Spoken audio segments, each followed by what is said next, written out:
Kung dati-rati pahirapan ang laboratory testing sa buong bansa dahil na rin sa limitadong resources. Ngayon, hassle no more dahil ang Department of Science and Technology sinagot na ang problemang ito sa pamamagitan ng One Lab or One-Stop Laboratory Services for Global Competitiveness. Isa sa mga kasapi ng One Lab ay ang Forest Products Research and Development Institute or DOST-FPRDI na mayroong 27 testing laboratories. At para matulungan tayong maunawaan ang kahalagahan ng One Lab, ipaliliwanag yan sa atin ng isang eksperto mula sa DOST-FPRDI sa pagbabalik ng inyong daily science show, ang DOSTv Science for the People.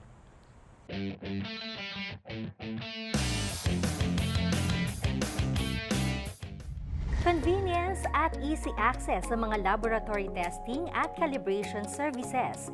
Yan ang layunin ng DOST sa pagtataguyod ng One Lab.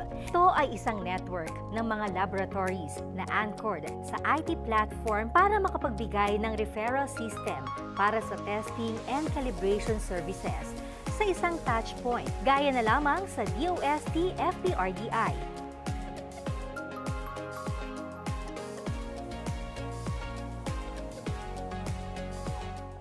Ako si Adela Serrano Torres. Ako ay Supervising Science Research Specialist at kami ay nananaliksik tungkol sa papel. Kung ano yung ginagamit na paggawa ng iba-ibang klaseng papel. So yung One Lab ay DOST-wide lang. Yan, hindi yan FPRDI lang. So ang One Lab, ang ibig sabihin ay One Laboratory Nationwide. Kasi ang DOST ay may 5 R&D institutes. At may 16 na regional offices with which na meron silang laboratories din. So, ang problem na encounter ng aming mga customers na nagdadala ng mga samples, for example, dito sa Southern, magdadala sila ng mga raw materials for textile. So, dito sa Southern part. Yung pala, yung laboratory ay nandoon sa DOST Bikutan. So, ang mangyayari, sasabihin namin din sa customer, ma'am, pwedeng pumunta kayo sa PTRI, Philippine Textile Research Institute. Doon nyo po i-submit yung paper nyo.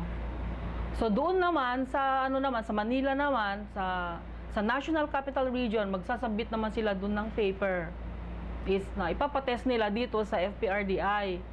So, sasabihin ngayon ng Capital Region, ma'am, you can go directly to the Pulp and Paper Testing Laboratory at the FPRDI DOST inside the UPLB campus. So, gano'n ang nangyayari, batuhan ng batuhan. Yung sa Cebu naman, may magpapatest ng furniture. Yung furniture testing center nandito sa FPRDI. So, pupunta pa sila dito from Cebu and sa Mindanao. Parang ganyan. So, gusto nilang magpatest ng mga food. So, sasabihin ngayon sa Mindanao, pupunta sa Food and Nutrition Institute. So, yun ay sa DOST Bikutan. So, na-born. And then, ito ngayon pinanganak ang One Lab. Setting up of one-stop laboratory services for global competitiveness. So, ang ginawa nila, hindi na lang yung nationwide. So, global. Kasi, katulad ng pulp and paper, furniture, plywood, na nandito sa amin, ay nagsasubmit ng mga imported. May mga from other Asian countries na nagsasubmit din sila dito.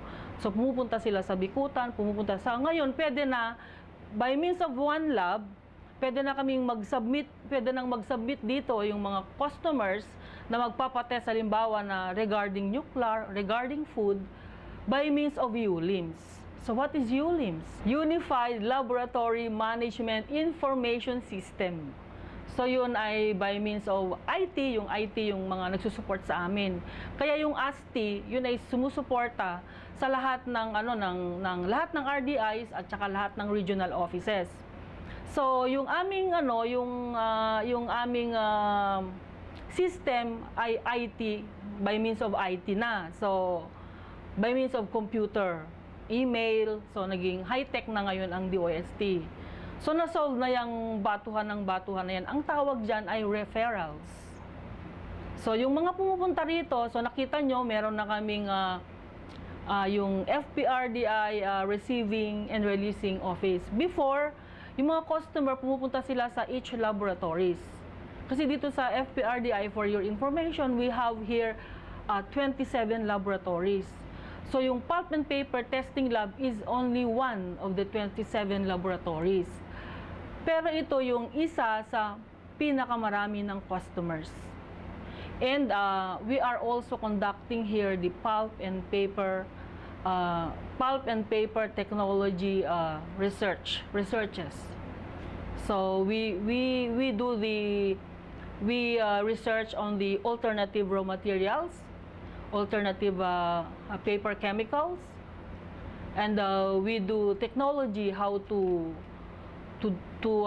produce the specialty grades paper, as well as the handmade paper that you have witnessed a while ago. Bukod sa patuloy na pag-upgrade ng kanilang equipment sa mga laboratories, parte ng 5-year plan ng FPRDI ang pagpoproduce ng currency-based paper gawa sa abaka at sa iba pang fibrous materials na mayaman dito sa Pilipinas.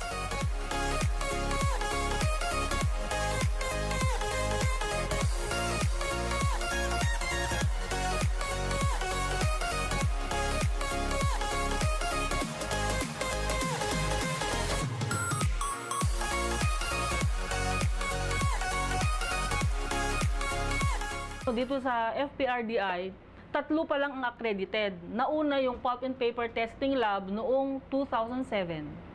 Noong nag-renew kami, after 3 years, nakasama yung plywood and furniture testing laboratories. So, yung 3 pa lang ang ISO IEC 17025-2005 accredited by Philippine Accreditation Bureau. So ngayon, at present, we are accredited up to 2022. Yun.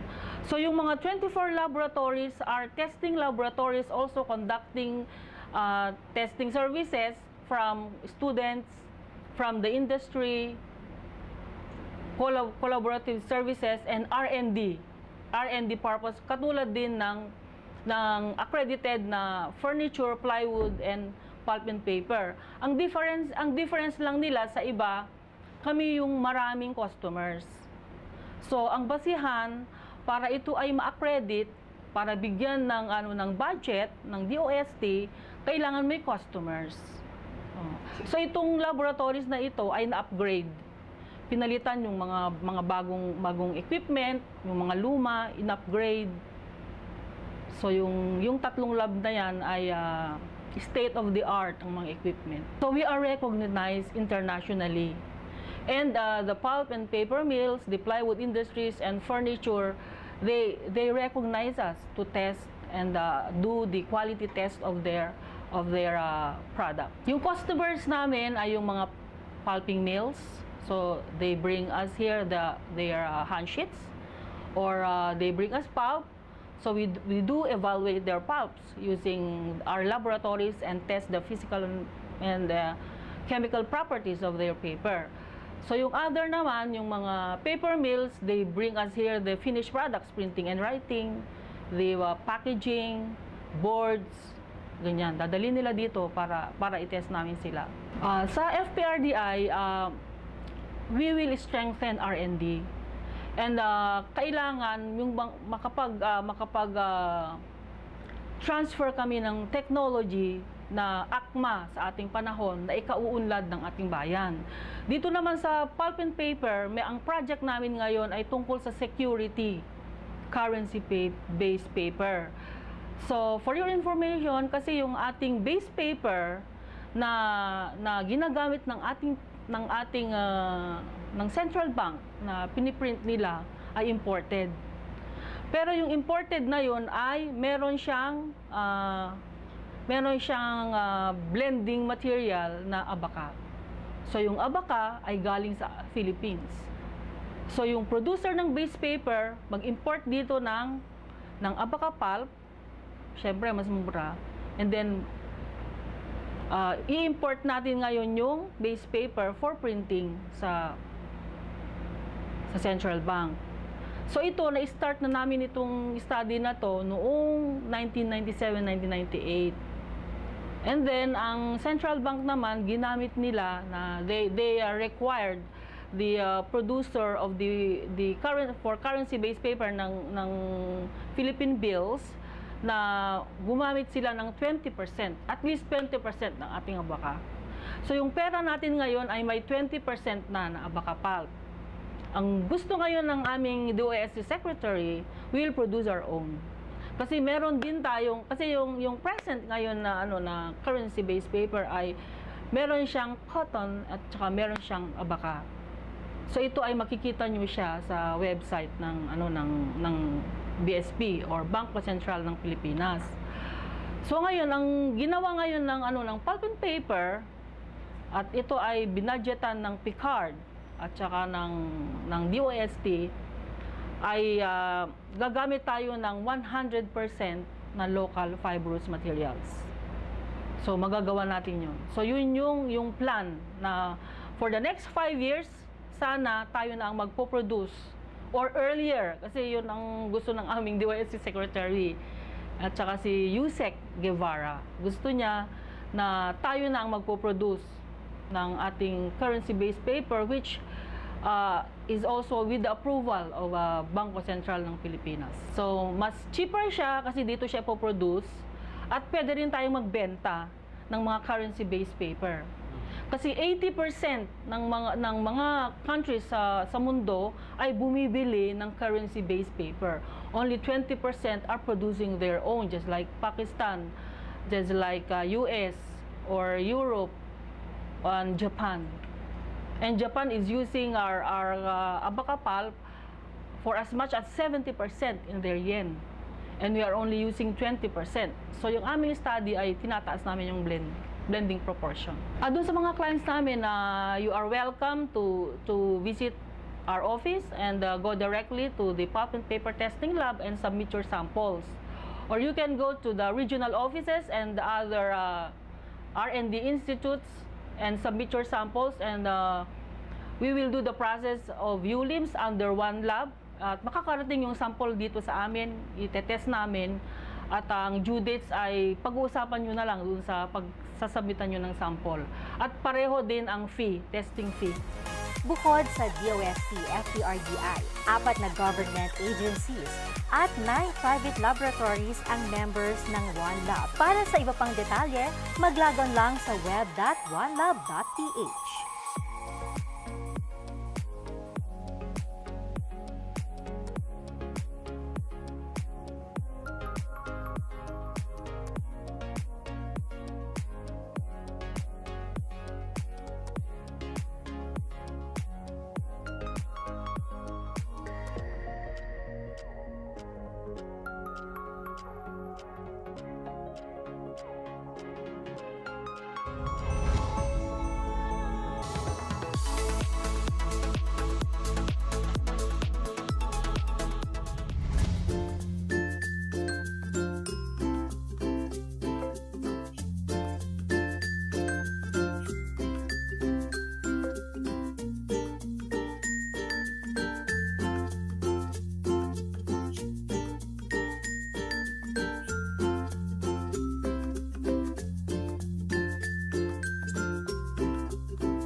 Missed an episode? Want to try Pinoy recipe? Or check today's weather? Or perhaps just be amazed at events, people, and places of science, technology, and innovation. Get them all here via the DOSTv app. Just download the app and you'll see the shows anytime, anywhere. Don't be left behind. Be updated and watch DOSTv. DOSTv app.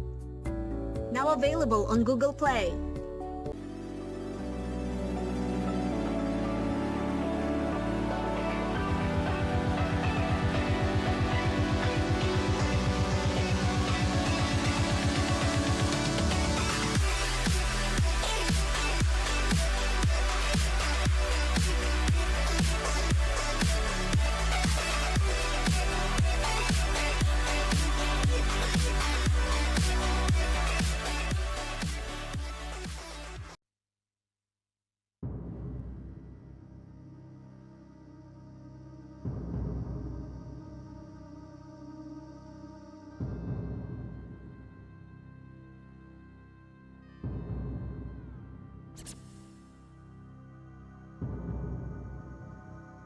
Dalawa klase kasi ang pinanggagalingan ng lindol. Yung tectonic earthquake, pwedeng volcanic. Yung volcanic earthquake, ito yung pagkilos ng magma na related sa volcano.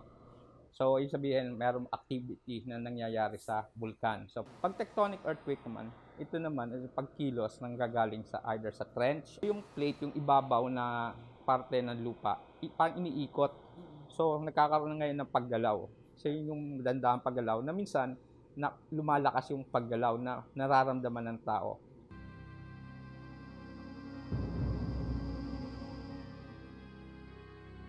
Yung location na yun, epicenter, i-project natin pailalim. Pagka yun yung depth, yun yung lalim.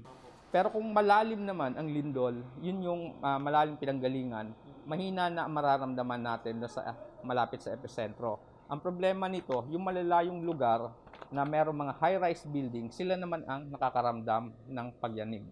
Pero mabagal lang, mabagal ang mararamdaman nila pagyanig. Nangyari yung lindol sa Nasugbu, Batangas, sa dagat, pero maraming report hanggang as far as Clark, Pampanga, dito sa Bulacan, dito sa Manila, kasi dito maraming mga high-rise building.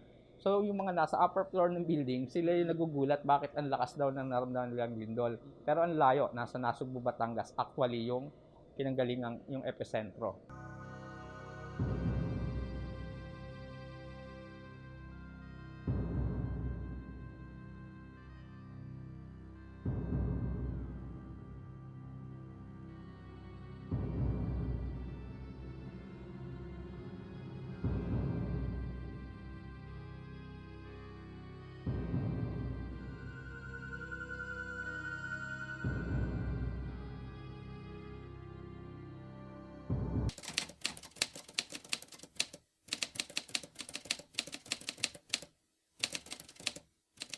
Siguro wala namang dapat ipag-alala ang mga tao. Maging handa lang talaga tayo, especially yung mga nasa coastal. Kasi ang epicentro natin nasa dagat. So kung halimbawa, let's say malakas talaga yung lindol, pwedeng magdulot ng tsunami yon kasi ang epicentro nasa dagat. Pero ang isa pang, it so happen na yung Batangas kasi medyo maraming source tayo dyan. So meron tinatawag tayo dyan Lubang Fault. Nandyan din yung galing sa Mindoro, yung Aglubang River Fault. Then, malapit sa Lubang Island, sa back part niya, merong Manila Trench. So, maraming source ng mga lindol dyan na very active. So, kaya palaging bakit tataka tayo na bakit maraming nangyayari dyan. So, apin na talagang nandyan yung kalimitan, yung mga nalindol. Yung nangyari kahapon, ang depth niya ay malalim. So, yung associated siya sa, most likely sa Manila Trench. So, iba pa yung nangyari last year. Yung sa last year naman sa bandang Tingloy, Mabini, Batangas. So, meron namang local fault na gumalaw nung last year doon sa area yon.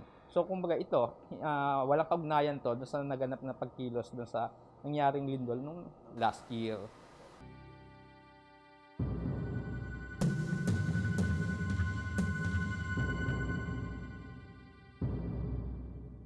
Maging alerto yung mga tao.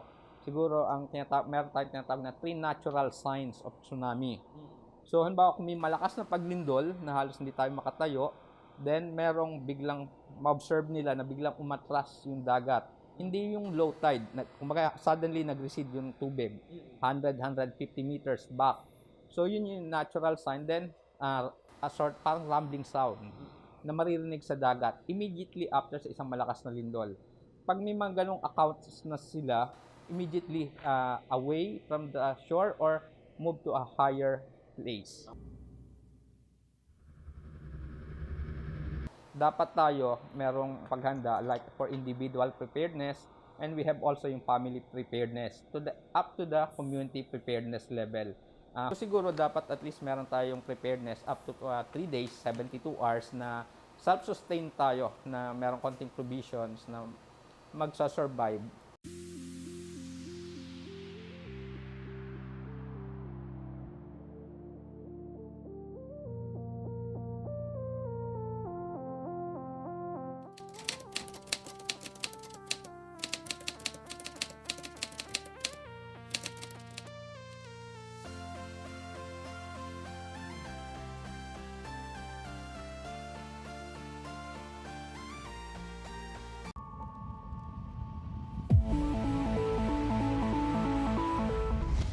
Magandang umaga sa lahat ng viewers ng DOSTv. Tingnan natin ang magiging lagay ng panahon ngayong Thursday, July 5, 2018 at sa susunod na 24 oras.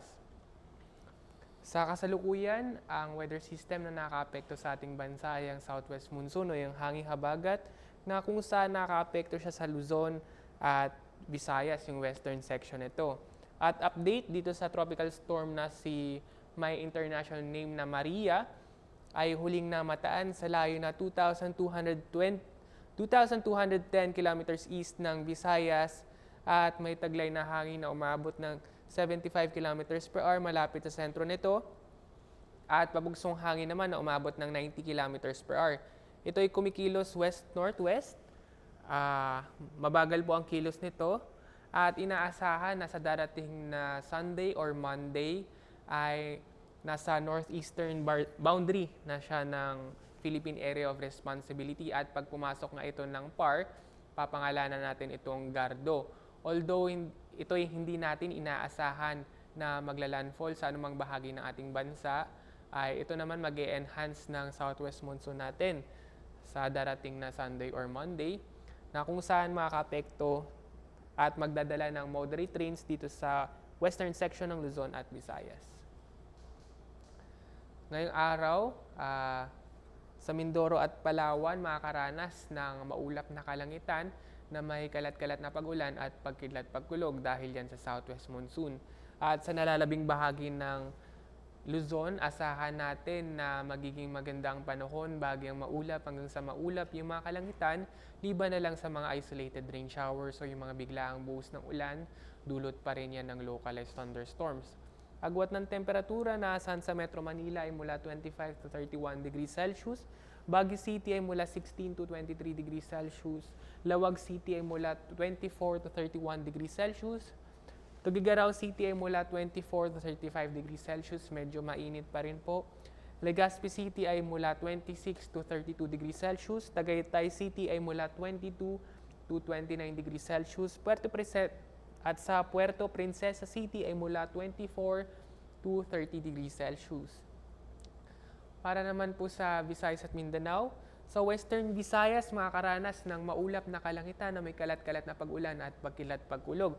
Pero sa nalalabing bahagi na ng Visayas at Mindanao, asahan natin na magiging maganda yung panahon, bagyang maulap hanggang sa maulap yung mga kalitan, liban na lang sa mga isolated rain showers and thunderstorms, lalo na pagdakong hapon o gabi from light to moderate rains at times heavy.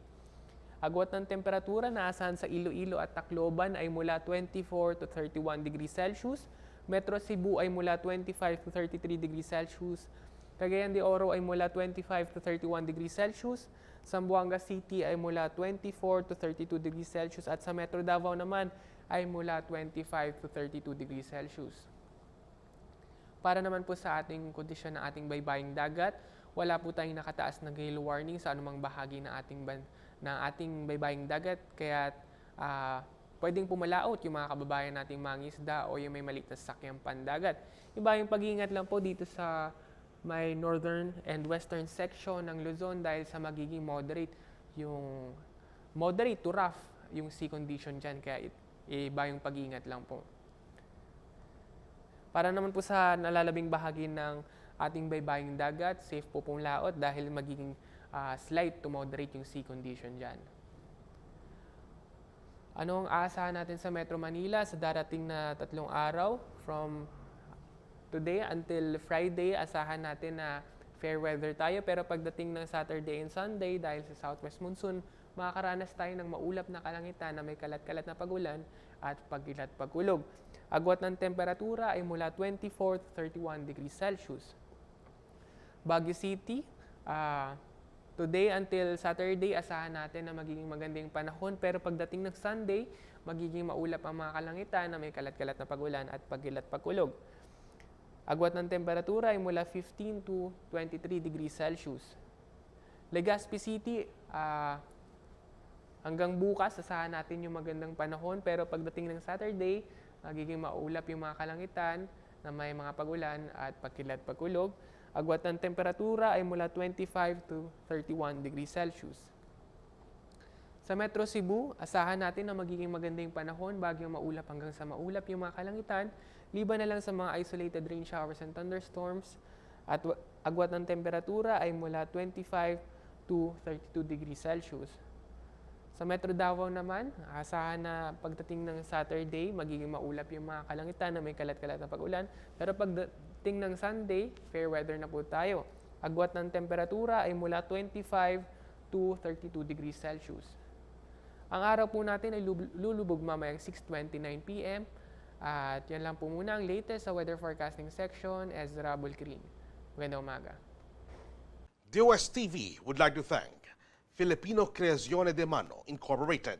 Visit their showroom at ground floor lobby, PSM-BFI Building, 318 Santolan Road, West Crames, San Juan City. SciDev, the world's leading source of reliable and authoritative news, views, and analysis on information about science and technology for global development. Visit their website at www.scidev.net.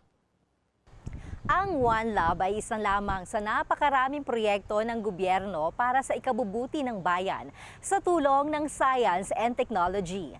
At dahil nalalapit na ang anniversary ng DOST-FPRDI sa July 5 na may temang FPRDI, Technologies for the People, Innovation for Collective Prosperity. Asahan pa natin ang mas maraming projects pa na nakasentro sa pag-unlad ng bansa ang ihahandog sa atin ng ahensya.